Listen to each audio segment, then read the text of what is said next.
Assalamualaikum. Waalaikumsalam warahmatullahi wabarakatuh.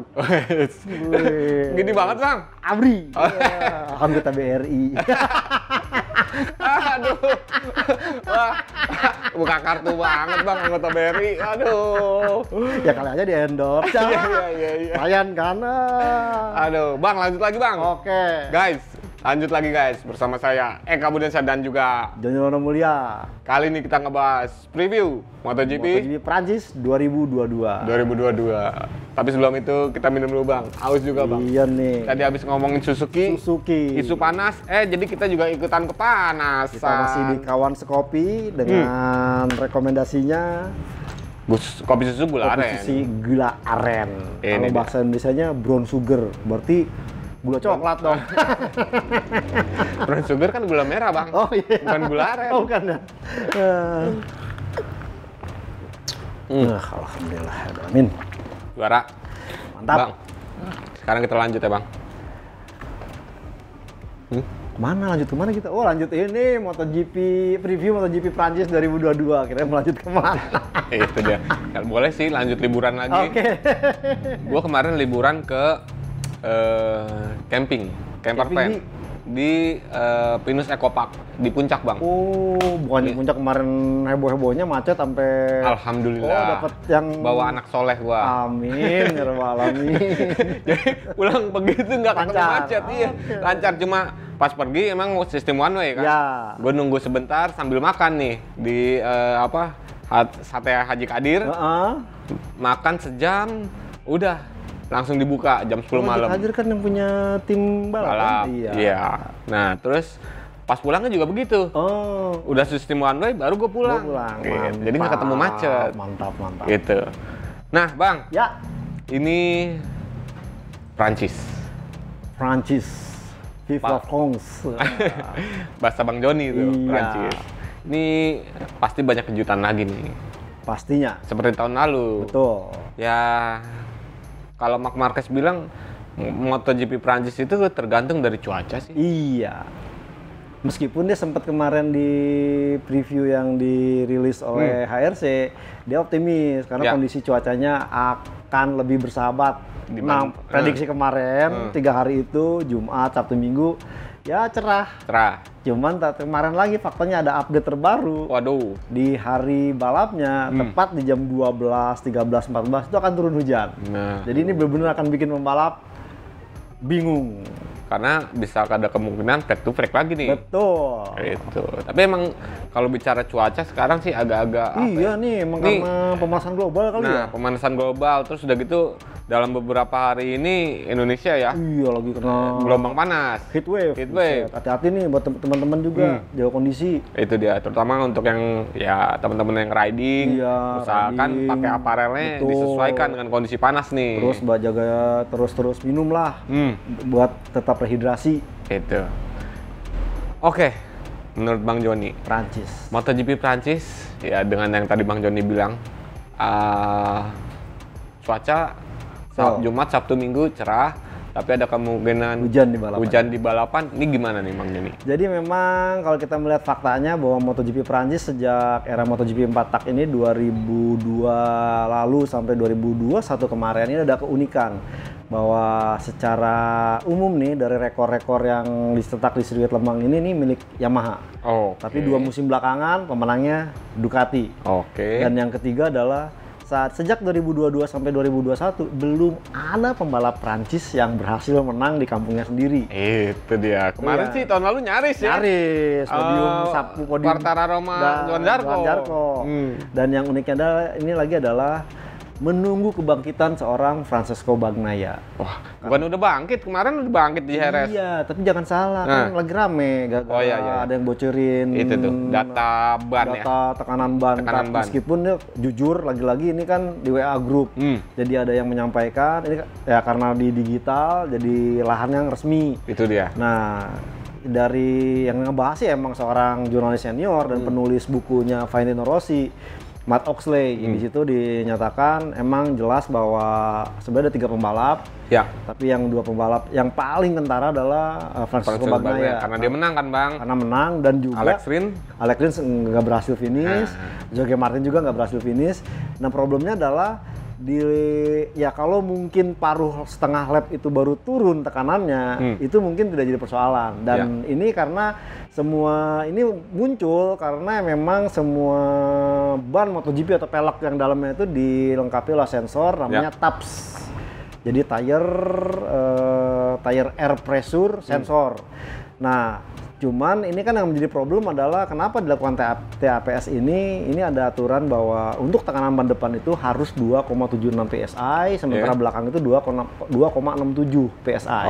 Kalau umpamanya naik, itu sebenarnya melanggar aturan. Cuman persoalannya dijelaskan oleh Matt Oxley itu bahwa ada semacam gentleman agreement antara si Michelin sebagai pemasok ban tunggal. Ini memang repotnya adalah pemasok ban tunggal ini dengan MSMA tidak terlalu meributkan soal ini. Nah, akhirnya ini menjadi konsumsi nih. Apakah nanti dari pihak Ducati akan gentleman sendiri? Karena memang kemarin itu kalau kita lihat ya flawless lah, Grand Slam, seorang Francesco Bagnaia menang dari mulai pole position, kemudian juara, kemudian fastest lap, dan bahkan most lead lap dari awal sampai akhir. Cuman persoalan kan menjadi sedikit ada noda. Jadi rusak susu sebelanga karena nilai setitik, rusak susu sebelanga ini jual Francesco Bagnaia udah menang segala ternyata ya agak sedikit curang nih gitu soal tire pressure tekanan bannya. Cuman ya lagi-lagi kemarin itu sempat dibahas bahwa saat ada konferensi dengan Gigi Dalinya, lo kenapa ngebahas soal itu? Karena secara itu kan murni katanya bahwa semua tekanan ban itu di awal memang seperti itu. Cuman kemudian entah mungkin ada cara atau strategi karena memang beberapa tim punya cara untuk bisa menjaga tingkat tekanan ban ini. Nah, salah satunya adalah Aprilia itu dengan bentuk istilahnya cover rem yang cukup bagus. Ini yang membuat Aprilia salah satunya jos di musim ini, dan itu juga yang menjadi masalah buat Fabio Quartararo kemarin. Kenapa dia berusaha untuk bisa melesat ke depan? Ini jangan sampai pressure bannya itu meningkat karena berada di belakang Ducati. Dia tidak dapat angin yang segar, yang dingin. Itu sebabnya kemarin Quartararo pelan-pelan agak mundur. Nah, ini sebenarnya memang jadi bagian strategi. Nah, tinggal bagaimana nantinya. Katanya di MotoGP Lemang ini per hari ini nih akan ada pertemuan nih semua Grand Prix Commission soal untuk ngebahas tekanan ban. Nah, tapi selepas dari semua saya yakin tren Francisco Bagnaia ini akan patut diperhatikan sekali karena mereka akan mencoba mencetak hat-trick di MotoGP Prancis 2020, 2021 dan 2022 untuk jadi juara. Nah, Bang, ini tadi kalau lu bicara soal tekanan ban Francesco Bagnaia, gue kemarin sempat ada pemikiran dan juga pertanyaan nih. Pertanyaan buat lu. Pengaruh nggak ya sama pelek depannya yang diaplikasi Francesco Bagnaia? Karena kalau lu lihat nih kemarin di Jerez, pelek depan itu beda loh warnanya sama pelek belakang.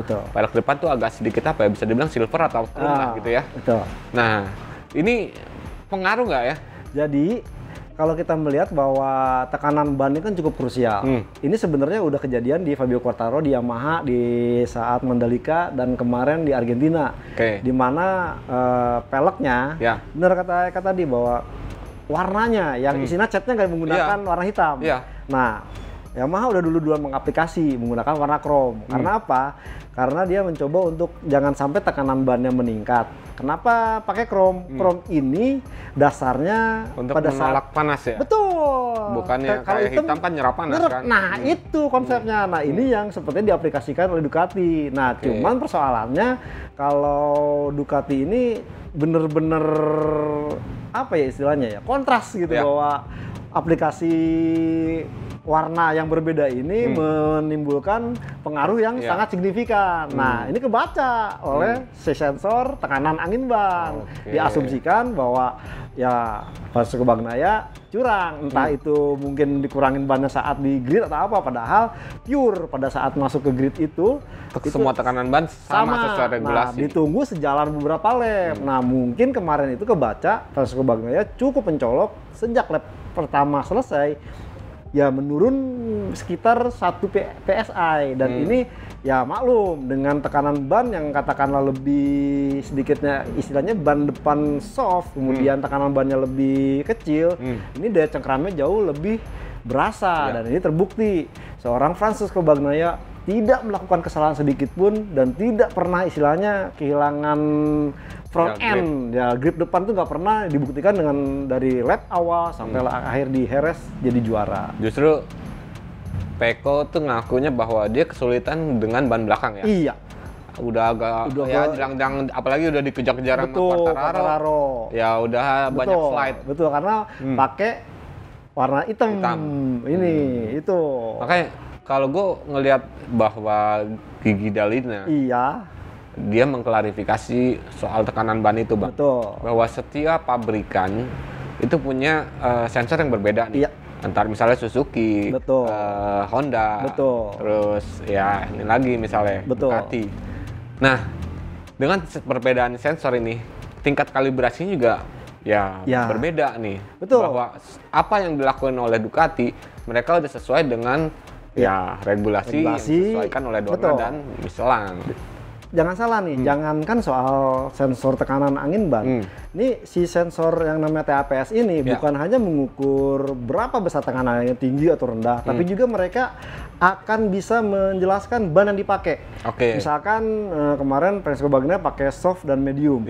Nah, ini sempat sering kejadian si sensornya itu dia berfungsi dengan benar, tidak bisa membaca ban yang dipasangkan. Nah, kadang-kadang kan di awal nih kalau MotoGP ini sebelum sighting lap itu udah pakai ban kan, itu udah ketahuan sensornya pilihan, makanya muncul starting grid tuh ada pilihan bannya apa. Tapi kan kadang-kala setelah sighting lap jelang start itu pembalap itu mengganti bannya. Nah, pada saat mengganti bannya entah mungkin sensornya butuh waktu atau gimana, ini kadang-kadang nggak kebaca apakah dia mengganti atau tetap. Nah, ini yang menjadi salah satu sepertinya ya feedback sih atau mungkin ya saran lah buat misalnya mungkin untuk memperbaiki kinerja TAPS-nya sendiri. Ini ya bukannya mau bela Pecco Bagnaia terkait dengan ini, ya mungkin ada masalah di soal itu meskipun ya telak-telak kemarin ketahuan 3 pembalap kan yang tekanan angin bannya lebih di bawah ketentuan. Standar Betul. Jadi itu ya, Bang. Itu teman-teman. Seputar ya rumor, isu, bukan cuma isu tapi emang apa yang lagi ramai di jelang MotoGP Prancis 2022 ini. Nah, Bang. Ini kita bicara tadi soal Le Mans. Ini peta kekuatan dalam ya tadi Bang Joni bilang 3 tahun terakhir lah ya. Ini dikuasai oleh Ducati. Dan kemarin Ducati berjaya di Jerez dan bahkan mereka optimis setelah tes ini kan tes Jerez. Wih, gila jangan ngeri-ngeri sedap nih. Itu. Menurut Bang Joni. Gimana nih? Siapa yang akan berkuasa di Le Mans? Saya melihat masih ya karena kemarin trennya bagus, Francesco Bagnaia. Ini kita bicara pabrikan dulu nih, Bang. Pabrikan. Belum ke pembalap nih. Belum. Ducati mungkin Yamaha. Berarti Ducati Yamaha nih. Iya. Ducati dan Yamaha. Lah. Kalau kita bicara Ducati, kenapa harus Ducati? Ya, kemarin itu dengan menghadapi sirkuit Jerez yang istilahnya technical, kemudian ya tidak banyak long straight, Ducati begitu perkasa. Nah, sekarang ini Le Mans ini karakteristiknya itu stop and go, meskipun tidak se-ekstrim stop and go Motegi. Tapi lebih banyak rolling speednya di sini ya. Di sini dengan kemarin dia di Jerez yang notabene ya rolling speednya cukup banyak aja dia tampil cukup jos, bagaimana di Le Mans. Dan itu dibuktikan kemarin ya Petrucci dan Miller ini punya hasil yang bagus. Nah, dengan ya kenapa saya lebih spesifik ke mungkin Francesco Bagnaia Karena kemarin modal bagus, kemenangan pertama, dan ini meningkatkan rasa kepercayaannya diri bahwa dia yang selama ini disaksikan, kemudian sempat down dan bahkan sempat lu nggak cocok jadi juara dunia, ini menjadi kebangkitan, jadi modal penting nih. Setidaknya dia bisa memperbaiki performa di awal musim tidak seperti tahun lalu. Kan tahun lalu dia malah baru menang-menang tuh murni di paruh musim kedua. Nah ini kalau dia bisa mencuri kemenangan di Le Mans, ini peta kekuatan MotoGP 2022 di klasemen akan lebih seru. Oke, itu Ducati ya? Ducati. Karena kalau, ya bener sih Bang, gue ngeliatnya, nih trek lurusnya Le Mans itu cuma sekitar 600-an, ya hampir 700 lah ya. Iya, betul. Tapi setelah itu, ya ada stop and go, tikungan berapa tuh? 34 ya? 34, nah, terus 5, muter lagi. rolling di 5, ya. Nah ini karakternya Ducati. Betul. Memang bisa dibilang untuk 2021, 2022 ini udah cocok dapet, nih. Iya. Untuk GP 21, 22 ini cocok. Betul. Nah, Yamaha. Nah, kenapa harus Yamaha? Yamaha saya melihat seorang sosok Fabio Quartararo. Fabio Quartararo akamsi nih, 2019 debut, 2020 nyaris, kemarin 2001 baru sembuh arempam. Nah sekarang sebenarnya kemarin dia udah punya formula untuk menang, tapi kalah strategi di awal di whole shot, di awal tikungan pertama dia gagal menyalip Bagnaia, jadi tidak berhasil melebarkan jarak. Nah dengan modal kemarin dan bahkan dia sampai menyatakan siapa sih yang nggak mau menang di kandang sendiri, dan ini berarti upaya dia yang 2019, 2020, 21, 22 keempat kalinya nih, dan dia mencoba untuk menjadi Prancis pertama yang bisa menang di MotoGP Prancis, karena sejak 2022 ya hampir 2 dekade belum ada nih dengan usaha sampai ada 9 pembalap termasuk dia nih. Dari mulai Regis Laconi, kemudian Olivier Jacques, Jean-Michel Bayle, kemudian Rani Depunier, kemudian Loris Bas, Johan Zarco, bahkan Johan Zarco sempat bikin pole position 2018 sampai sekarang. Dan kemarin masih tahun lalu nyaris juga. Artinya ya sekarang ini sebenarnya Fabio Quartararo punya motivasi lebih, apalagi dia udah mulai confidence nih dengan motornya Yamaha yang bisa istilahnya mengerti karakternya, dan juga dia ingin menjadi sejarah baru, pembalap Prancis pertama yang menang di MotoGP Prancis. Tentu ini bekal tersendiri, apalagi setelah dia kemarin podium.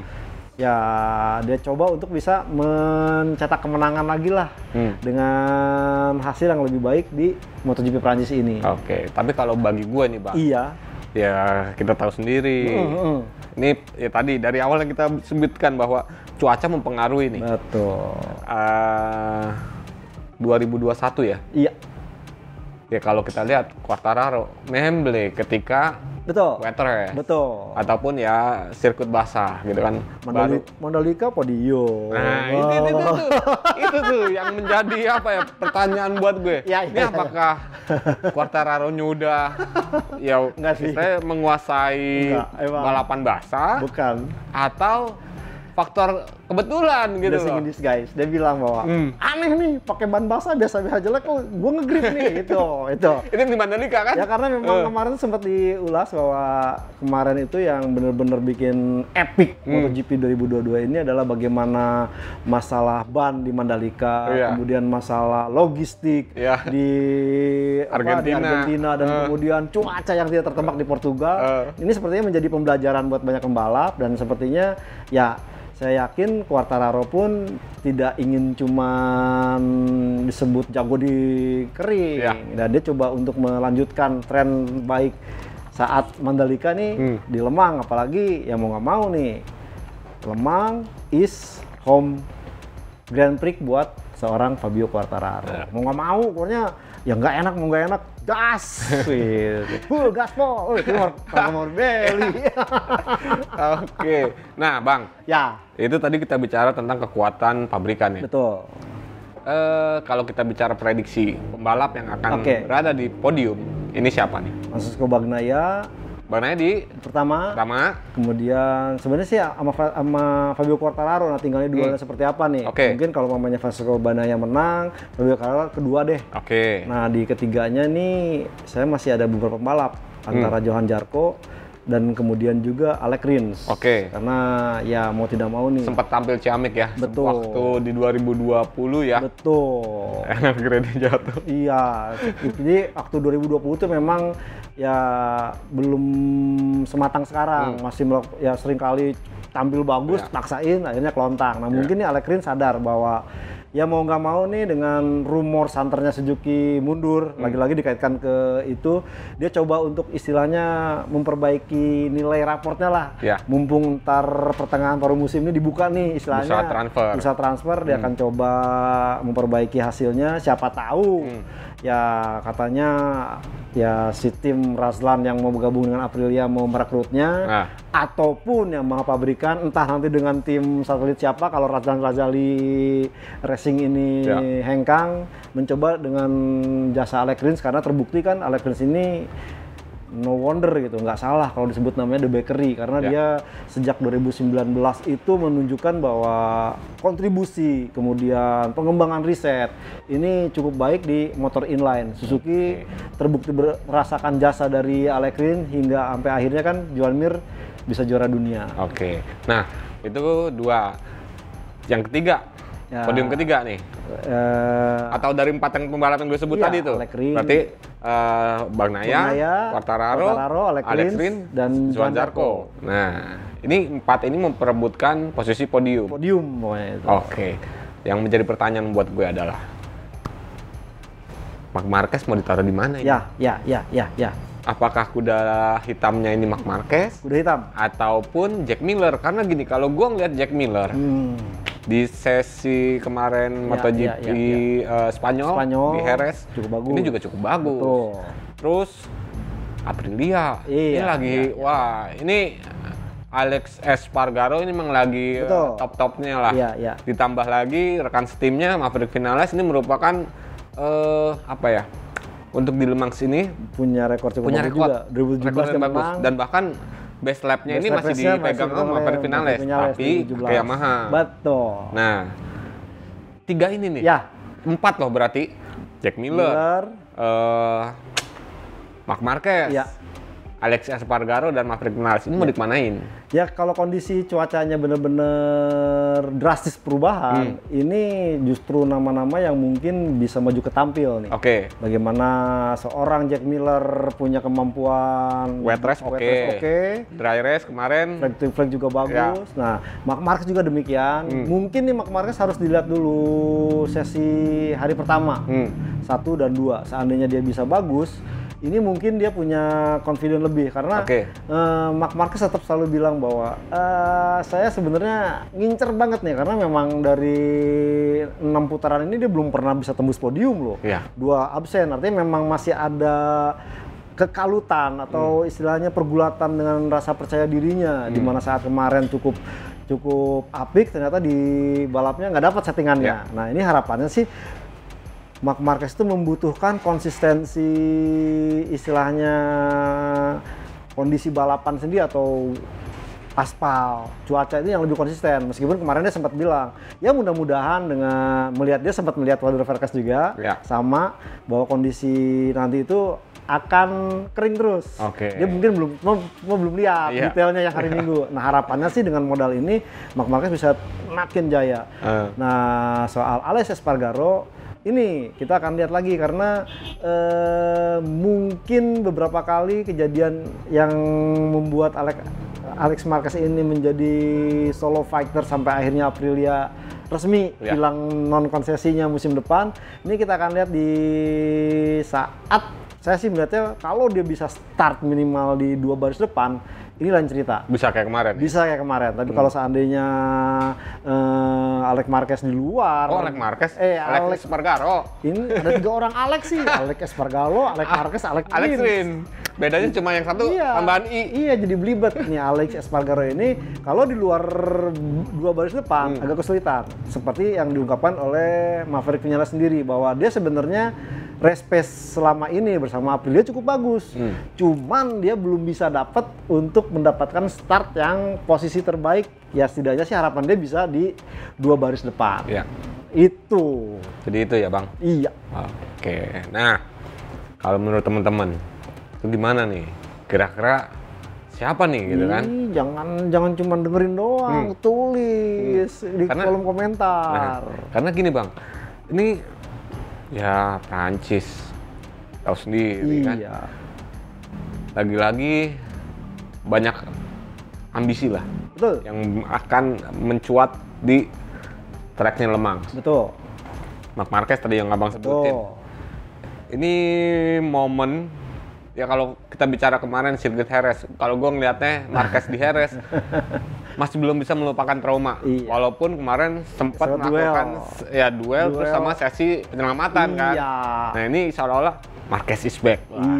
Tapi ternyata belum. Dan dia sempat bilang penyelamatan kemarin bukan semata-mata dia karena penduduk jangan jatuh. Dia langsung oke.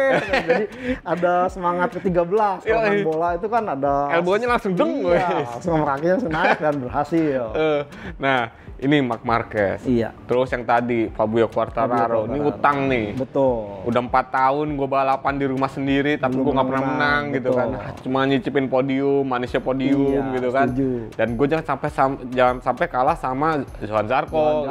Nah, sementara Johann Zarco juga berpikir sebaliknya dari si Quartararo. Gue nggak boleh kalah nih dari dia. Gitu. Dia belum pernah menang. Dia lagi ngincer kemenangan pertama. Biar ngapain? Biar bisa backflip. Nah, udah lama nggak? Udah lama. Ya, Moto2 terakhir. Enggak dong. Iya. Di Monster Tech 3 masih sempat ya backflip. Ya kan karena itu sih diminta. Tapi kan belum pernah menang. Iya.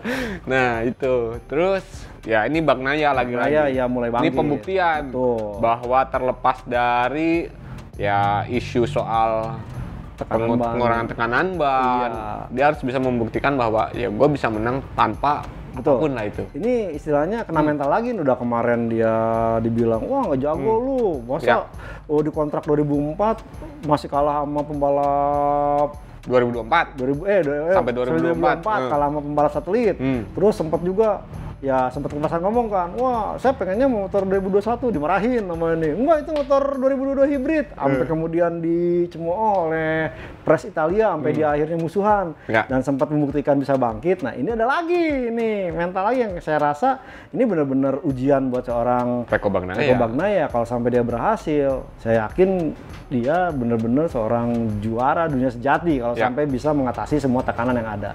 Itu dia. Pokoknya banyak pembalap yang berambisi untuk bisa menang di MotoGP Prancis 2022 di sirkuit Le Mans. Le Mans. Bukan Le Mans ya, Le Mans. Le Mans. Iya Le Mans. Bukan lemot. Lemot lagi itu pakai teh. Kalau Le Mans wah pakai tape kan sama. Iya, asam-asam itu enak. Oke. Guys, itulah sedikit pembahasan, ya banyak lah, bukan sedikit tapi banyak pembahasan betul. Dari saya, Eka Budiansyah dan juga Jonny Mulya soal preview MotoGP Prancis 2022. Bang, apa?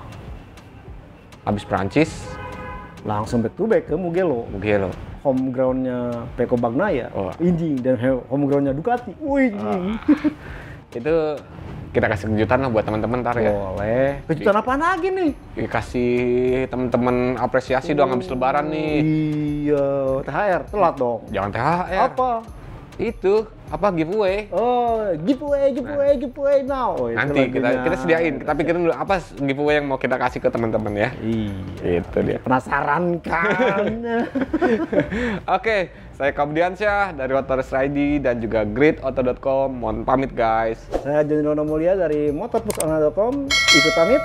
Sehat selalu ya guys. Tetap sehat. Sampai jumpa. Warahmatullahi wabarakatuh.